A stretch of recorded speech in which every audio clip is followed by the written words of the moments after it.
Season 7, Episode 4 of Outlander was one that very much felt like it paved the way for the rest of the season to come. The Revolutionary War is set to be underway, and we saw that Jamie's mission of returning Ian back to his mother was grinded to a halt as he was conscripted. That, along with the small focus being in the present day 2 years after Bree and Roger arrived, they themselves were encountering their own issues.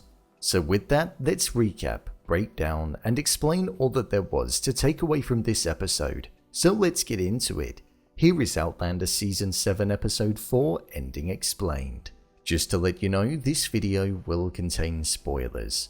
This episode was all about the uphill struggles that both sides of the time periods were facing. We saw not one, not two, but 3 different arcs focusing around things not going as they were originally planned and having to pivot and change through adversity. The first was with Jamie and his mission to get Ian back to his mother. This was something that he wasn't able to complete due to Mr. Harnett spotting him in the town and essentially conscripting him to fight for the army in order to seek independence. Despite Jamie not wanting to choose a side and stating that he would be joining them once he returned, Mr. Harnett wasn't allowing it to happen, and by law, he would have been able to have Jamie punished if he didn't choose to fight. This meant that we essentially saw Jamie and Claire go along with the army and head towards Ticonderoga, where it looks as though they were going to be on the side of the Continental Army, meaning that they had to abandon their original mission. The next sign of an uphill battle that we had in this episode was with Bree, with her looking to get a job as an inspector, something which even Roger didn't think that she'd be able to get due to the unfair viewing of women in positions like that at the time. And it's not even going back that far, only 40 years. However, she did manage to get it. I think more of her struggle, but I hope a sense of empowerment will come in the next episode, where we'll most likely see her doing her job but struggling with the treatment that she might be facing or the lack of respect that the male workers will give her.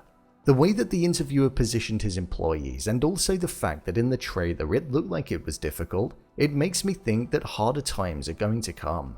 The final uphill battle that we had was with William, and the fact that he fell off of his horse and was wounded whilst he was tasked with getting a message to some allies. This was where we saw that he encountered Ian as he was setting off to reach the Native Americans through Virginia and to help aid in their decision in which side to fight for when it came to the war. We saw that William was struggling and was on the verge of losing his arm, but as the surgeon was about to make the cut, the pus came oozing out and it showed that it didn't need to happen. This occurred after Ian gave William something that Jamie gave him many years ago that gave him strength. With Ian setting off and saying that William could keep it, it showed that he was prepared to allow him to have something of his true father's. As we know that Ian knows about the relation due to the fact that it was revealed in last week's episode. So uphill battles and overcoming them and being able to pivot really did feel like a main focus in this episode. There were a couple of interesting moments that looked like they were going to be tying into things that were going to happen later on down the line in the season in this episode. For example, we saw that Bree and Roger's house renovation was grinding to a halt, and there were many issues that were arising with it, so much so that it ultimately caused the price of the refurbishment to be increased to a number that was difficult for them to get to. With the Jacobite treasure being mentioned in episode 3 of the show, and it being told to us that Jeremiah knew of a location where it could be hidden, this could potentially be something that makes the both of them want to seek it out more, so that they'd have the money to do the refurbishment and also live a little bit more comfortably.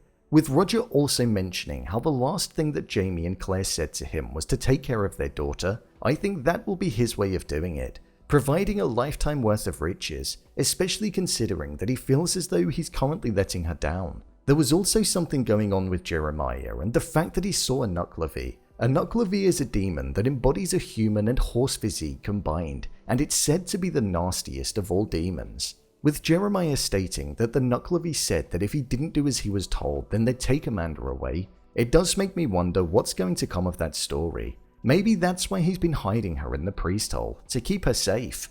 That arm is very much drifting into the supernatural realm, an area that we've not really seen in the show before. Obviously it has drifted there in the sense that time travel is possible, but not in terms of showing demons.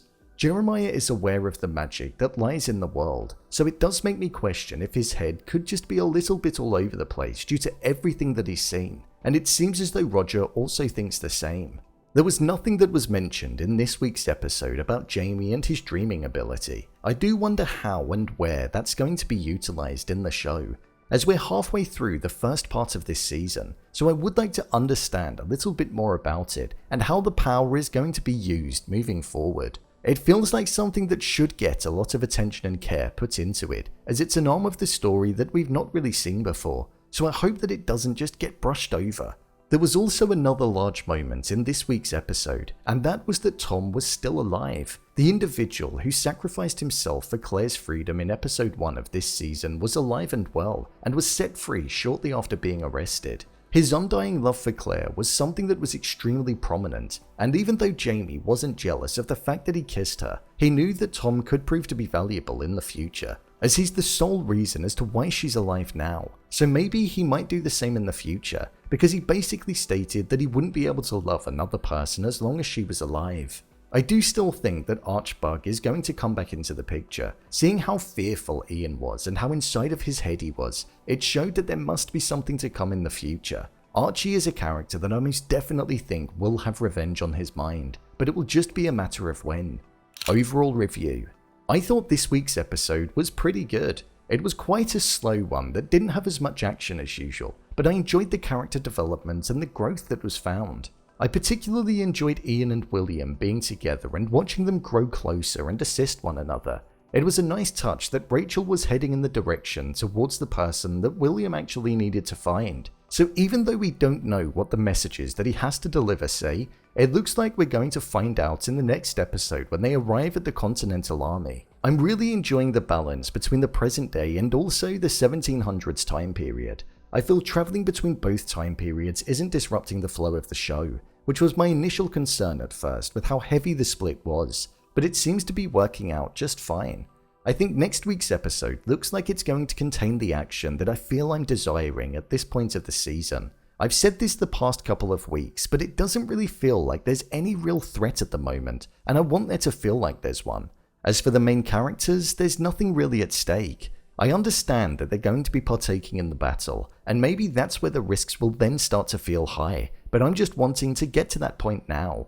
I'm looking forward to seeing how the next episode is going to go, and with it looking like it's going to be action-packed, I can't wait to see what's going to happen. So, there you have it, Outlander Season 7 Episode 4, Ending Explained. If you want to see more videos such as Endings Explained, theories and predictions, and character breakdowns, then click on the I button, or alternatively you can head over to my channel where you'll find them all. If you'd like to give me a show or movie that you'd like me to review, then head over to my Twitter, @BrainPilot_, and tweet me what show or movie you'd like me to review next.